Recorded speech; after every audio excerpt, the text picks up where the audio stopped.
One of the great paradoxes of the human condition is that the success of helping others is sometimes determined by what we do not give. Essential skills that sustain communities, leadership, problem solving, consensus building, can't be bestowed like gifts of food or medicine. Carol Bearhorst discovered this truth as a young physician who moved to Guatemala in 1959.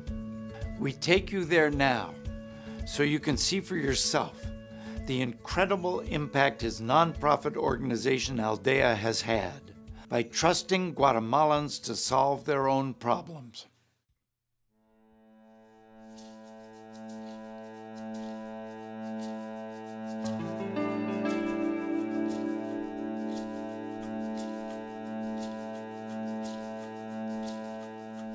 A lot of people hear the word Maya, they immediately think of archaeological ruins. A civilization that existed 500 to 1,000 years ago. But the Maya didn't disappear. They didn't disappear when they were conquered by the Spanish. The Maya population continues to comprise approximately half the population of Guatemala. Guatemala society today is still built upon an exploitative colonialist relationship. When the Spanish came, the Maya were forced to provide labor to Spanish plantations. And this history of exclusion and discrimination continues to frame a lot of what is there today. It's very complicated to break this cycle.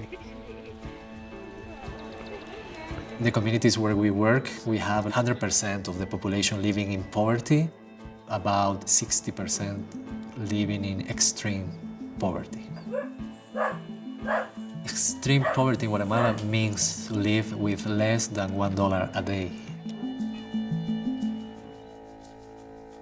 So it's empowerment what makes them be ready to fight for the rights. We like the word Aldea because it means village in Spanish, and it's the most typical way in Guatemala to refer to a rural community. But if you break it down into its letters, it's advancing local development through empowerment and action. The essence of the program has always been to find the ways to help people define what they want to work on, what they want to address in their communities, and to find ways to help them pull together and get it done.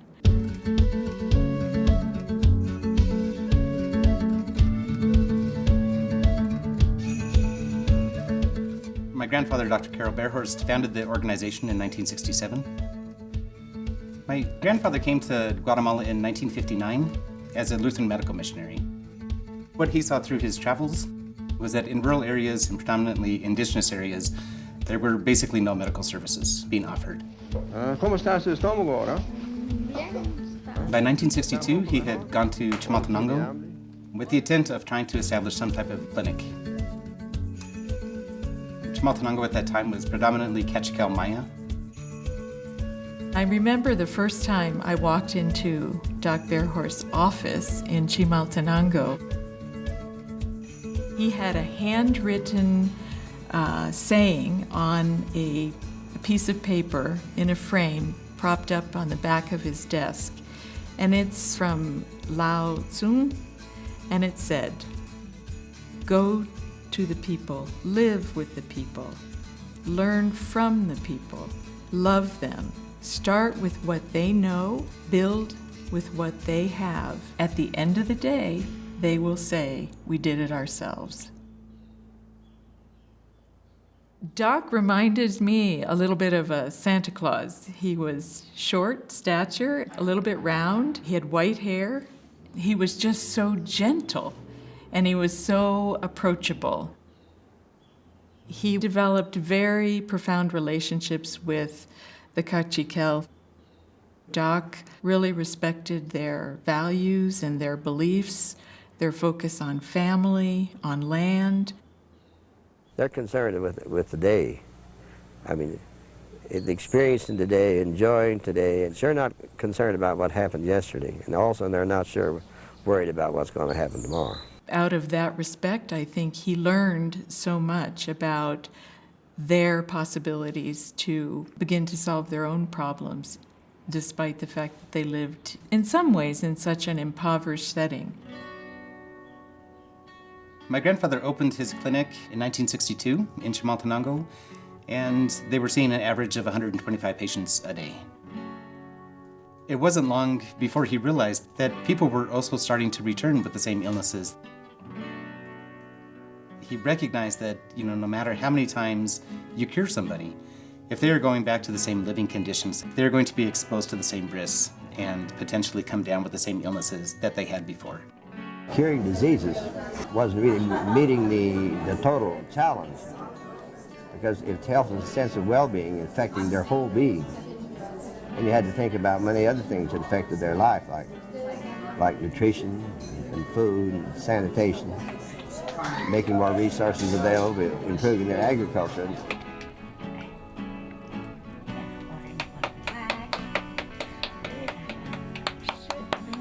When he looked at how do we prevent illness, it wasn't only asking people to change their behavior or wash their hands, for example. You can't wash your hands if you don't have access to water. You can't keep a homestead clean if you don't have access to a latrine. You can't keep your children from getting pneumonia if you don't have a low smoke stove.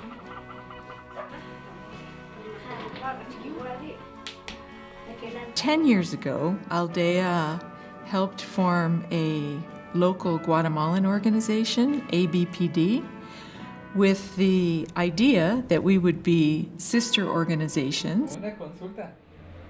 Estaba viendo un...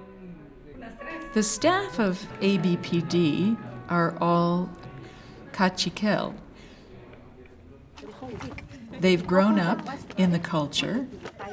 They have become experts in their fields. The way our programs work on the ground is in a very integrated way. So it's great if you have somebody who's an expert in water, but we really don't want the expert in water to be working independently from the staff member who specializes in women's participation and empowerment. We want those women with a voice in the water committee.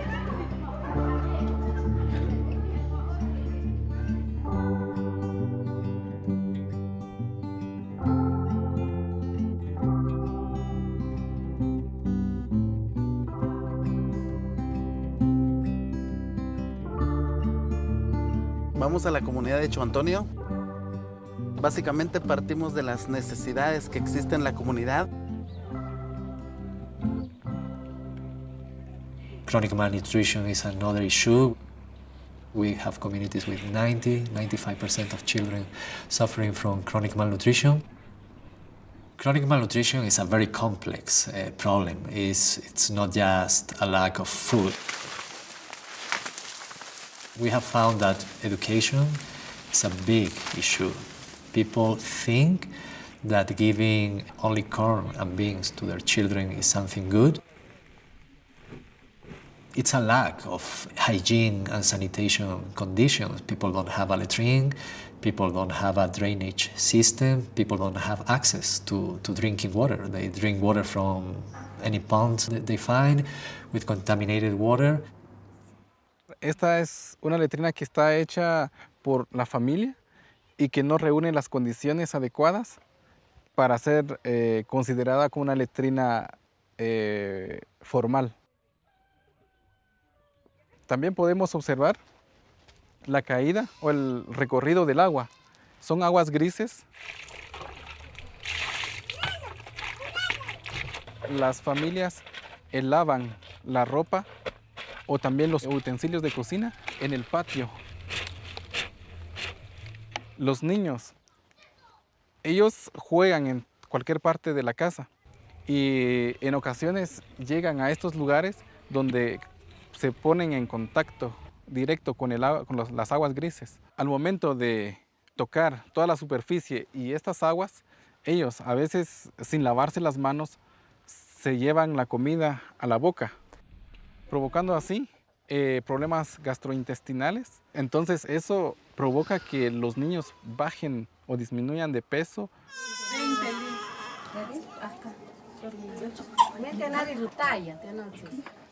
No crezcan o no sigan creciendo en su talla. Un sumidero donde podamos recolectar toda esta agua gris y llevarla a un lugar seguro para que no dañe la salud o la nutrición de los niños y el resto de las familias.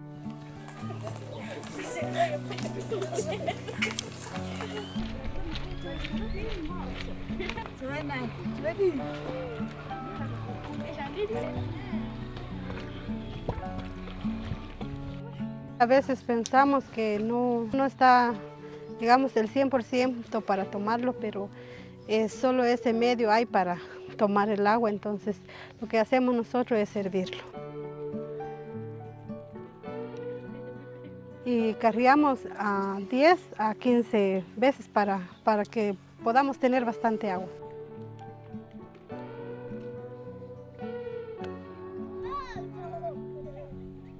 Another problem is people don't have enough land to cultivate. They have many, many children and they can't feed their families.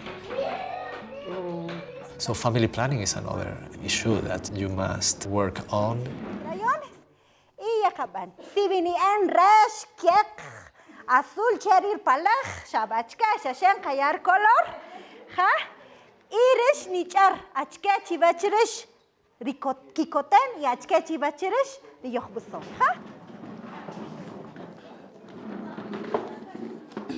achke kame utsrere uts kame khunshtan 14 rjuna ochkerneh entonces si viriri uts o si vitze. Yo voy como visita domiciliarias a los hogares. Pregunto a la madre cuántos niños tiene y si alguna vez ha planificado. Ella me dicen que no, porque el esposo no quiere que ella planifique.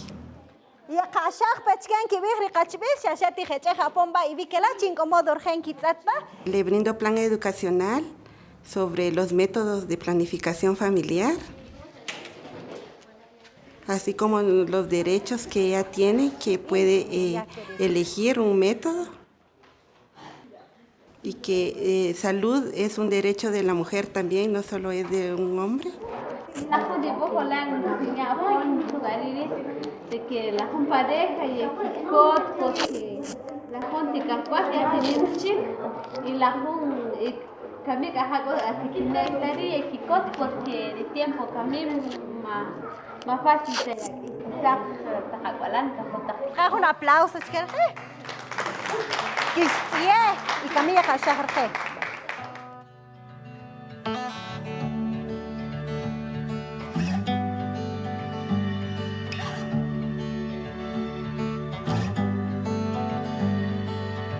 So we're headed to the ALDEA of Shepanil. It has around 225 households. We've been working with Shepanil for almost 2 years, and they will graduate from our program in a couple months, which is the goal of ALDEA and working with these communities, is that we understand this is a collaboration, a partnership, and that at some point the community will take over. Shepanil has completed all of the sectors in our programs. They have the water taps in the households, latrines. Clases, violencia violencia sexual. The female empowerment programs. Violencia sexual. Rinaes tas PPPD babe rinaes tas ankari naes han elegir promotoras. tu promotora, como quiere decir, coja a cargo, chiquivar aldea. Por ejemplo, otras capacitaciones, nish pechequero y rojo y cancita ribinaki. Antes, ahorita shocker y grupo chingishoque, rojo, jing más bien dicho. Maclunta chveo más y para el cachuajo grupo que chishoque, pero con el tiempo shukluk chve yalang ut sin acá porque atcochua grupo un grupo que chishoque más fácil está, pero con el tiempo un fácil chabuch porque vishoque char ni apoyo kikin y que participar kikin. Y de babé, cuando gelo tzano, cuando gelo buch se catzana cabe usano, que najin ni chay, de violencia física. Más gari, shukluk cheque, porque como yo han elegir gari aldea, gari comunidad, gari shanon elegir kuching, y kita más gari chka que rojo y shoki chka con modo, yo hokch, coja derecho, si yo que chka chuajo grupo, si rojo o shoki chka tiene que ellos han valorar. La chat tiene que ellos quieren valorar rojo y shoki porque rojo chka yo te quiero más cheta que rojo o junan que quiera cha. Y para el shock de piel, de cada fila. De piel, de shock, no casar de pelota para el jolón. Entonces, de ducan y shock, hachu, se de raken, cojo de raken, chic, no casar de pelota. Camé, de na oj, ya que de asociación PPD. Hanila katznel para salud, porque camis cada cuenta che, no gel jalater de aquala majuya ya basta chiqui, tanto rojo y shoqui y de cada familia, camico con utska salud.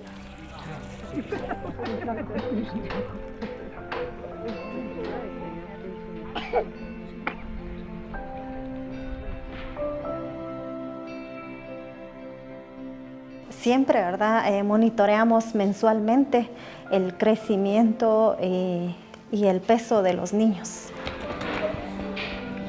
They have been able to reduce the rates of chronic malnutrition for children under 2 years old dramatically. They were at about 90% of children with chronic malnutrition, and now it's much lower. They are in about 60%. And it's decreasing all the time.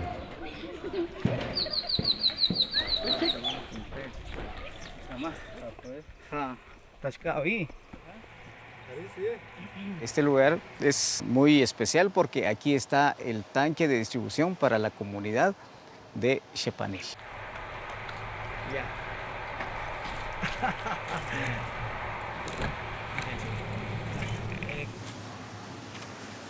El agua viene de un manantial, le llamamos nosotros, es un nacimiento.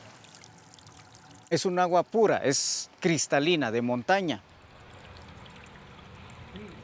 Viene por allá, son 4 kilómetros y llega a este tanque. Llega a las familias, nosotros hicimos el diseño, que los chorros son muy efectivos y llega con mucha presión. Ya solo abren su chorro y tienen agua a las 24 horas.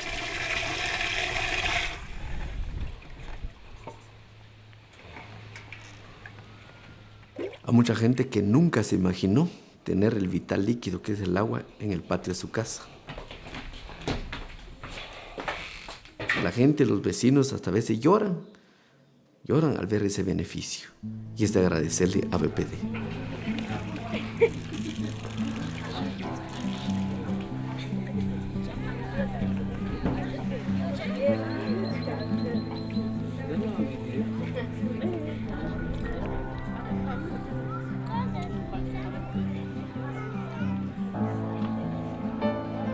Last 10 years, we have worked with about 100 villages, built over 60 water systems, about 7,000 latrines, stoves, grey water filters. Worked with over 2,000 women on community empowerment, leadership, on chronic malnutrition. So we know that when we leave these communities, they are going to keep on working on all this that they need for their families. Y en el caso de Chepanil, los comentarios que han hecho es que no pueden creer de que en enero se termine el programa con ellas. Pero ese día va a llegar y la satisfacción, como les decía, o el sentimiento más fuerte es poder haber dado un granito de arena en el desarrollo de su comunidad, contribuir con ellos. La emoción más fuerte es de emoción de dejarlas empoderadas y que ellas puedan seguir adelante. Our dream is to see one day one of these people who are working with us now, maybe the babies, maybe children, in the future, being the president of Guatemala, being part of the Congress, making decisions for the whole country, but not a normal president or not a normal congressman. They're people who have learned how important communities are, how important women's rights are.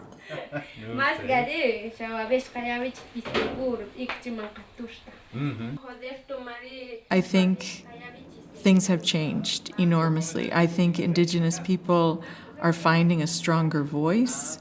I think more Indigenous people are going to university, and you see this emergent, much more vibrant leadership that you knew was there, but it was not allowed to flourish. I remember in June of last year, a group of ALDEA board members went to a village to have an opportunity to engage with community members. And there was a group of women promoters who had been trained by our local staff. And one of the women said, "Now that I have learned so much, when I look in the mirror, I see a beautiful woman. I see me."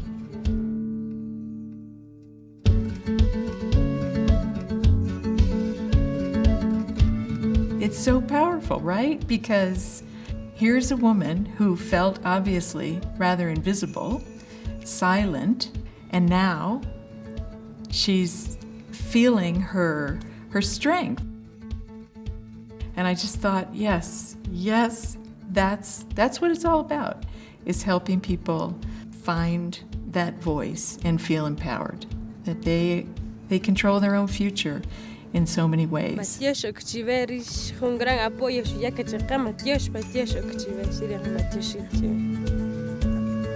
I feel incredibly fortunate to be a part of this organization, and that when I was asked to come aboard, there was just a moment of gratitude.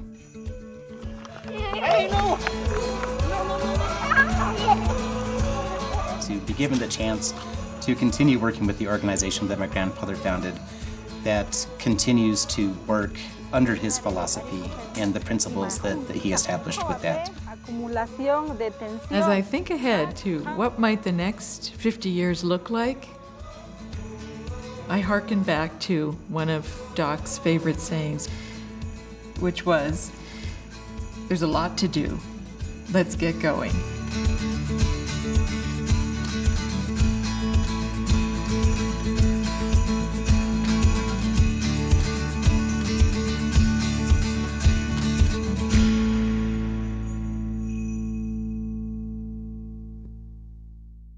"2017 marks ALDEA's 50th anniversary in partnering with Mayan communities in rural Guatemala.